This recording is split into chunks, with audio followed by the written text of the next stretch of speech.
Olá, estamos de volta. Afinal de contas, o que é o Espiritismo?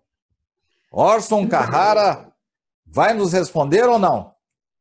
Que pergunta fabulosa e ampla essa, o que é o Espiritismo? Estamos conversando há vários programas, há várias semanas, para compreender a amplitude dessa pergunta, o que é o Espiritismo. Seja bem-vindo, muito obrigado pela sua presença. Orson, você, no programa passado, começou a falar sobre a lei de causa e efeito, já derivou para o princípio da reencarnação. Uma pergunta elementar, Orson, antes de eu bombardeá-lo com a solicitação de provas da reencarnação. Me diga uma coisa, a reencarnação foi inventada pelos espíritas, é isso?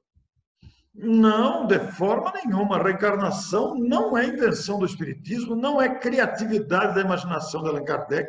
A reencarnação é um dos princípios basilares da doutrina espírita e foi incorporada à doutrina espírita justamente pela grandeza de sua concepção, que era aceita desde todos os séculos pelas civilizações em explicar os extremos que existem entre as criaturas humanas, porque somente ela é capaz de explicar as nossas diferenças. Não é invenção do Espiritismo, é lei da natureza.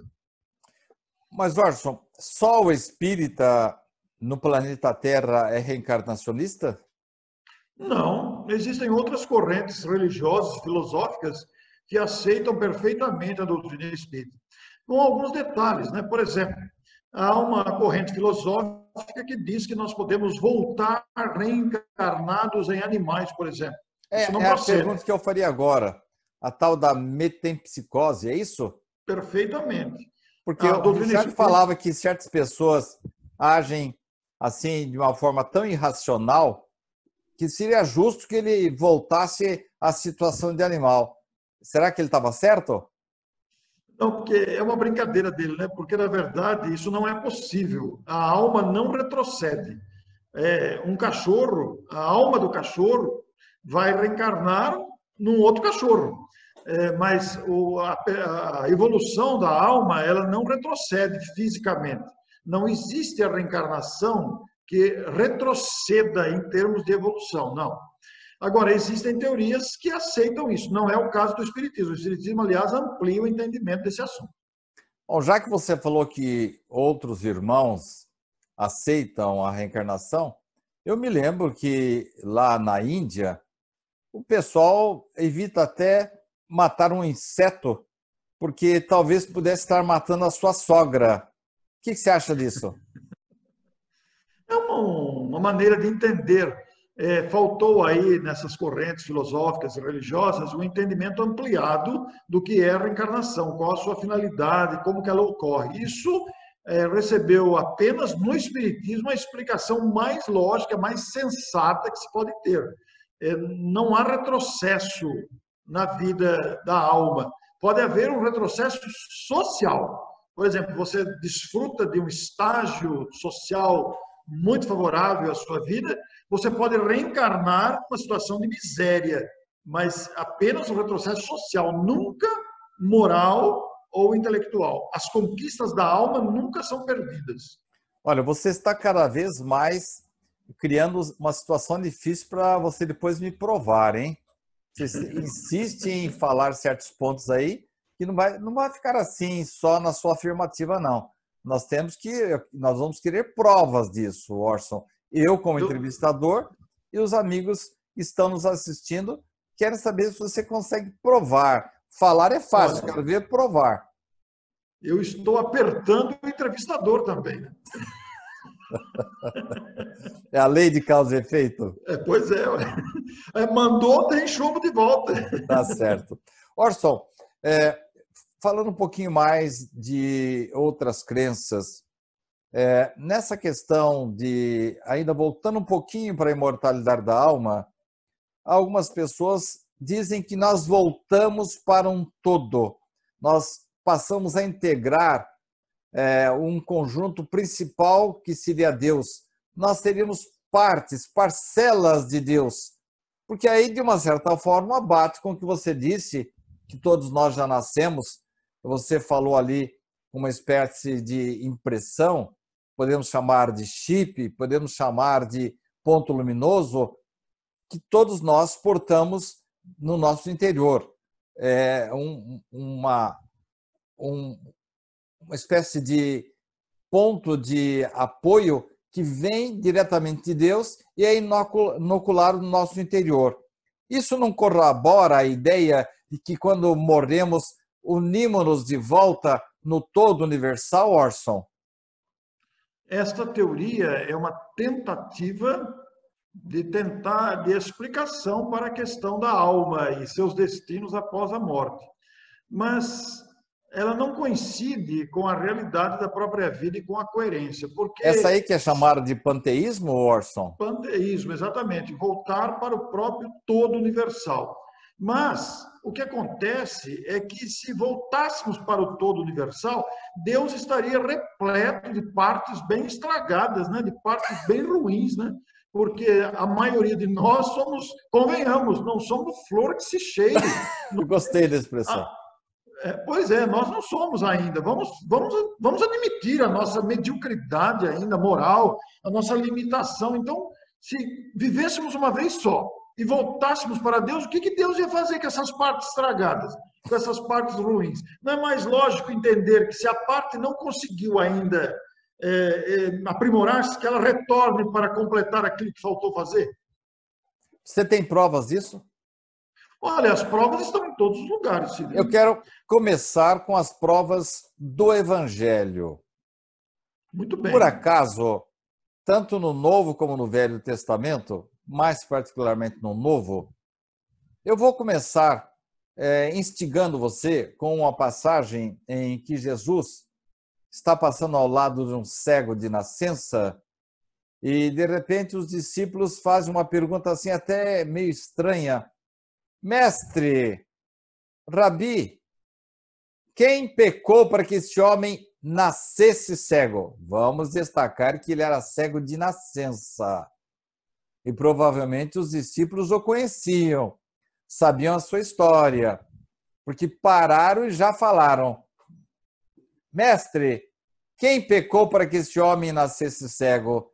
Ele ou seus pais? Poderíamos começar por aí, Orson? Podemos utilizar, sim, essa passagem. Você pode até completar para que o telespectador acompanhe a narrativa. Você iniciou, complete ela. Mas eu também quero que você complete depois, até para conhecimento do telespectador, aquela outra passagem também que indagaram a Jesus sobre Elias. E Jesus fala, mas Elias já veio e não o reconheceram. São duas passagens muito interessantes. Você pode comentar tanto essa que eu mencionei como começo da história, depois cite à vontade aí, se é que você tem provas evangélicas da reencarnação, né? Pois é, a citação de Elias por Jesus, quando indagado sobre Elias, falou, Elias já veio e não o reconheceram. Essa já é uma demonstração inequívoca que Jesus se referia à reencarnação, porque ele já tinha vindo antes e não o reconheceram, quer dizer, ele havia reencarnado em um novo corpo e as pessoas não o reconheceram. A citação do cego de nascença, interpelado pelos discípulos que indagaram a Jesus, foi ele quem pecou para que ele nascesse cego de nascença.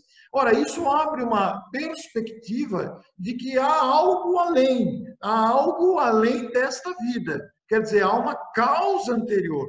Isso também não é uma prova de reencarnação, isso deduz-se vários desdobramentos filosóficos que podem advir da questão. Porque são textos no Evangelho que demonstram a existência de vida anterior renovada agora numa nova existência, de personagens que denotam isso. Tem uma passagem também de Nicodemos, que ele, que era um homem culto, chegou para Jesus e perguntou, mas Jesus, eu vou ter que entrar no ventre da minha mãe de novo, do meu tamanho? Talvez esse texto aí, da indagação de Jesus, em que Jesus responde, necessário vos é nascer de novo. Você é doutor e não sabe dessas coisas, não é mesmo? Necessário vos é nascer de novo. Esse nascer de novo da água e do Espírito, como foi dito na resposta, foi interpretado como que a renovação interior que somos capazes de fazer. E realmente, Sidney, há de se considerar que somos capazes de renovar muitas vezes numa existência. Mas uma existência não é suficiente para depurar-nos a alma, porque basta pensar na quantidade de imperfeições que carregamos. Seja o egoísmo, seja a ambição, seja a avareza, seja o orgulho, seja a vaidade, a prepotência, a arrogância, o apego e por aí vai. Então, não dá tempo numa existência só. Eu fico preocupado, até assim, em dúvida, porque que eu saiba, o Novo Testamento serviu de base para várias religiões, para o surgimento de várias religiões. E como é que escaparam essas passagens tão claras que agora eu tenho que dar a mão à palmatória? Nessas 3 passagens, nós encontramos, assim, indícios muito fortes de que o colégio apostólico e o próprio Jesus entendiam que o homem vivia muitas vezes. Ou estou errado? Não, eu acho que você não está errado. O raciocínio leva a concluir pela existência da pluralidade das existências. No caso citado por Nicodemos, que Jesus fala, necessário vos é nascer de novo. E ele pergunta, mas como pode um homem velho entrar no ventre de uma mulher? E você é doutor e não sabe dessas coisas? Pois eu repito, é necessário nascer de novo. O nascer de novo, que foi interpretado como renovação, indica claramente que Jesus se refere a uma nova existência, justamente para entrar no reino dos céus. O que é entrar no reino dos céus, senão construir dentro de si a harmonia que se pretende. Ele fala em água e espírito, né? E água naquela época representava matéria, não é isso? A água denotando a simbologia da matéria, porque tudo em nós é água, tudo em nós, ou no corpo, é a própria célula que se une e é constituída de elementos onde a água está presente, de água, representando materialmente. E do espírito é na renovação moral que o espírito terá que construir, e que não dá tempo numa só existência. Mas na época de Justiniano, ele aboliu praticamente a reencarnação. Agora, parece que não deu tempo de serem tirados esses itens que demonstram claramente a reencarnação, porquanto, na época, o Papa Dámaso incumbiu Jerônimo de produzir a chamada Vulgata, que foi pegar aquele emaranhado de evangelhos e resumir em Mateus, Marcos, Lucas e João. Então, quer dizer que depois que já havia sido feito a Vulgata, não dava mais para tirar alguns itens do Novo Testamento que atestavam a reencarnação. Podemos deduzir que haviam outros itens? Podemos deduzir que foram adaptados para o interesse da época. Porque é um detalhe interessante, a reencarnação era aceita com naturalidade, mas por volta de 300 anos adiante, por não atender interesses de um determinado papa, resolveu abolir a reencarnação do contexto dos evangelhos, porque não interessava a ele perder o poder, por exemplo, não interessava a família envolvida, e então ele resolveu abolir o item reencarnação. E a partir daí começaram essas interpretações equivocadas. Esse detalhe tem que ser lembrado, porque era aceito com naturalidade, mas atendendo a interesses próprios, vamos abolir isso, não serve para mim. Simonetti afirmava que não era somente por interesses, mas era que a humanidade talvez não estivesse devidamente preparada para essa notícia extraordinária da reencarnação. Você concorda com esse pensamento? Concordo, porque nós ainda somos muito imaturos, né, Sidney?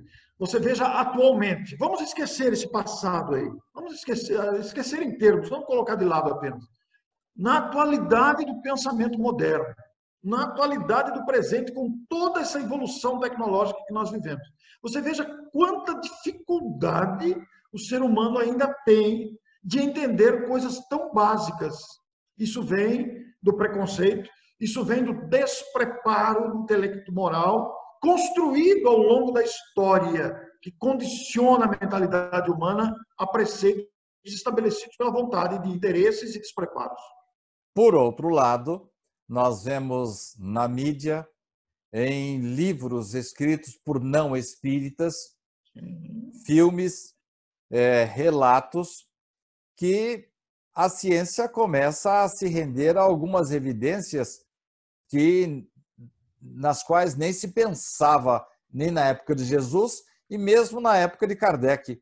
Eu, na minha infância, jamais imaginaria que eu entraria num consultório médico e o médico, de repente, fala, olha, o seu problema nós vamos ter que resolver através de um reexame da sua vida passada. Opa, o médico falar em terapia de vidas passadas, isto é um avanço da humanidade, e aí nós começamos a entrar já no aspecto científico com provas da reencarnação, Orson?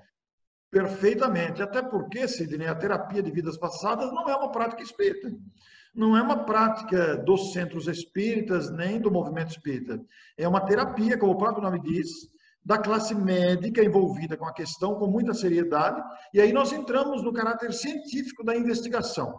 Porque há muitos pesquisadores, principalmente internacionais, mas no Brasil também, principalmente através do Dr. Hernani Guimarães Andrade, que pesquisaram seriamente casos evidentes de reencarnação. Podemos dizer que são provas? Talvez não, mas as evidências são tão claras, as pesquisas são tão sérias, embasadas em detalhes tão eminentes, tão declarados, que você não tem, você se rende à evidência dos fatos, que, portanto, se transformam em provas, principalmente marcas de nascença, principalmente lembranças espontâneas de crianças que indicam locais, dados, nomes, que são comprovados depois pelos pesquisadores que se atentam a esses detalhes. Eu tenho um amigo, Sidney, que veio de São Paulo para morar em Botucatu, e todo dia, ao ir ao trabalho, o filho dele, de 6 anos ou 5 anos aproximadamente, ao passarem por debaixo de determinado viaduto, dizia para o pai, eu morei aí. Toda vez que passava lá, eu morei aí.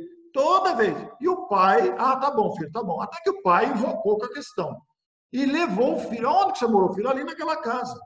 Aí ele parou o carro lá, e o filho falou, ali eu dormia nesse quarto, ali no fundo, não sei o quê, não sei o quê, não sei o quê. E quem era o seu pai? Meu pai era fulano. E aí perguntaram para o atual morador, e o atual morador realmente morou aqui, um fulano chamado com esse nome, que tem uma criança, etc e tal. Ali tem plantação, não sei do que, ali naquele lugar está enterrado, tudo comprovado. Quais provas mais queremos? É tão claro, tão evidente.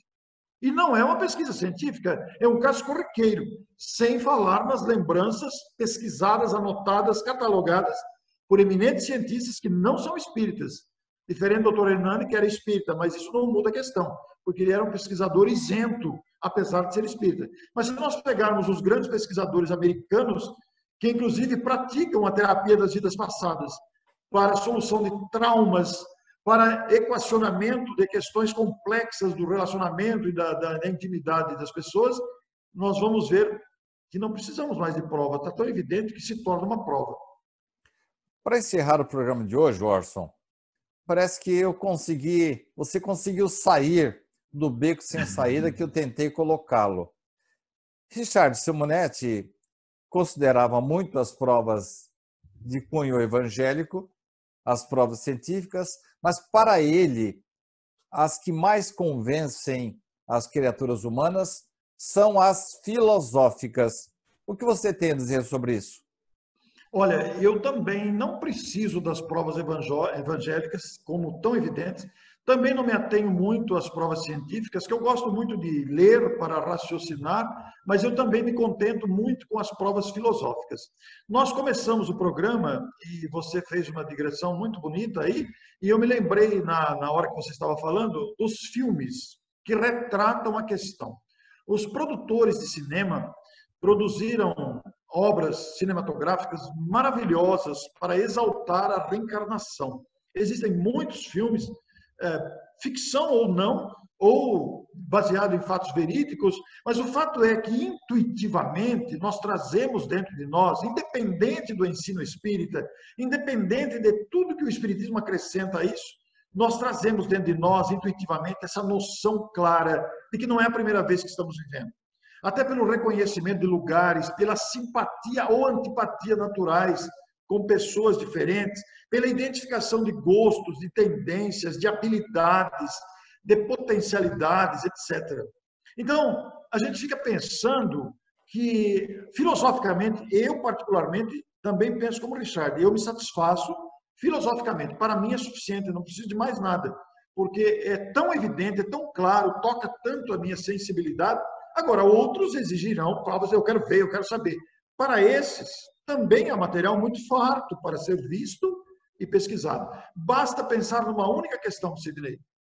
As crianças geniais, os gênios precoces. Precisamos de prova mais marcante do que essa. Crianças de 3 anos que executam músicas clássicas com uma habilidade invejável a quem fez cursos de décadas com piano. A criança senta no piano e toca. Nós temos no Brasil, na Paraíba, a reencarnação de um grande clássico musical irlandês ou finlandês, eu acho que é finlandês, e ele é um gênio na música. E Chico Xavier afirmou que ele é a reencarnação de um grande compositor finlandês. Não é porque o Chico Xavier afirmou isso que, olha, provou a reencarnação. Não, absolutamente. Não é porque o Chico afirmou, embora soubéssemos da credibilidade e da moralidade do Chico. Mas a genialidade precoce, sem aprendizado, demonstrando que já sabia de onde trouxe isso. Deus está privilegiando, então, os gênios que já nascem sabendo. Como é que pode? E eu nasci com toda a minha limitação, tive que fazer todos os aprendizados que todo mundo faz, e chego aqui e me constato ainda tão carente de tanta coisa, tão limitado, quer dizer, sou uma pessoa normal como qualquer outra. Por que Deus privilegiou, então, o gênio? Por que deu inteligência para ele e para mim não? E os grandes gênios da matemática, os grandes gênios astrônomos, Sidney, isso prova que a pessoa aprendeu antes, já sabia, trouxe consigo. Não é conquista do Espírito, não é privilégio, não é preferência de Deus. Eu queria encerrar o programa, Orson, citando um fato que eu sei que você já conhece, mas de uma avó cujo neto nasceu com síndrome de Down e consultou um sacerdote muito lúcido, aliás, que eu admiro muito, acho um dos missionários. Nós já falamos em programas anteriores em missionários. Eu entendo que ele seja um missionário inserido no meio católico, em que a avó diz: por que meu neto nasceu com síndrome de Down? E ele tentou assim contornar, dizendo que essa situação sempre traz um apego, um dom de solidariedade na família. Não foi isso que eu perguntei, sacerdote. Quero saber por que o meu neto e não do vizinho. Você sabe qual foi a resposta dele, Orson? Não, eu não conheço esse caso, não conheço. Isto, infelizmente, não sei, não consigo responder. Essa resposta desse sacerdote, Orson, aumentou ainda mais o meu respeito por ele, porque ele teve coragem de dizer que ele não tinha resposta àquela indagação, aquele incômodo filosófico daquela avó. Sidney, o grande critério da reencarnação é a justiça, porque a reencarnação faz com que nos encontremos com nós mesmos. Agora, nós espíritas, que estamos habituados com essa literatura, com esse assunto, por outro lado, não podemos cometer a leviandade de dizer que a pessoa que está com determinada limitação foi uma pessoa que errou muito e agora está resgatando. Não. Podem haver casos de resgate ou resultantes de planejamentos estratégicos de necessidade do próprio protagonista, como é o caso que você citou, que nós não sabemos também, nós não temos acesso, ou para ajudar familiares que precisam despertar para essa realidade. O missionário que você citou, foi honesto na resposta. E o caso da avó indagando sobre o neto, É um questionamento natural da criatura que quer entender este processo. Mas em todo processo de adversidade, de sofrimento, de dor, há uma causa anterior. Esta causa nem sempre será uma causa de erros ou de equívocos. Poderá ser uma causa altamente humanitária, de alguém que se oferece como candidato para passar por essa situação, para aprender alguma coisa que necessita ou para estimular avanços da ciência, para estimular seus amores que estão transviados ou estão necessitados de algo, aprender. Toda criatura que vem ao mundo traz consigo um propósito. Há uma razão. Nós não conhecemos a razão, porque nós não temos acesso ao histórico individual de cada um. É uma questão de histórico. Não podemos fechar questão. Não dá para fechar questão. Escapa ao nosso alcance. Nós podemos conjecturar, podemos levantar hipóteses, podemos raciocinar, mas não temos o fechamento da questão, porque existem causas anteriores que nós não sabemos quais são. Mas, sem dúvida, a doutrina espírita responde para nós a todas as indagações filosóficas, concorda? Perfeitamente. Oferece um farto material para deduzirmos, para avaliarmos. Porque se você passar a analisar um caso específico, imaginemos uma pessoa travada na cama com exemplos de resignação, como foi Jerônimo Mendonça, por exemplo, um grande nome da cultura espírita, um grande nome da divulgação espírita. Jerônimo esteve travado numa cama durante 30 anos, numa cama ortopédica, repleto de resignação. Auxiliou muita gente, fundou o Centro Espírita, editou vários livros, consolou muita gente. Hoje nós conhecemos a causa, ele contou, está no livro Asas da Liberdade. Eu quero sugerir ao telespectador procurar esse livro, na psicografia de Célia Xavier Camargo, médium confiável, trabalho sério. E Jerônimo conta por que enfrentou esta dificuldade. Nem todas as causas advêm de erros. No caso dele foi. Mas ele aligou a isso uma consciência de que havia errado muito e precisava regenerar-se a si mesmo. E aliou à expiação decorrente a sua vontade de ser útil, nunca apresentando revolta, nunca apresentando contrariedade. Muito obrigado pela sua participação, Orson. Muito obrigado, Sidney, por esta oportunidade tão valiosa. E a você, caro telespectador, ouvinte, semana que vem estamos de volta com o programa O que é o Espiritismo? Até lá.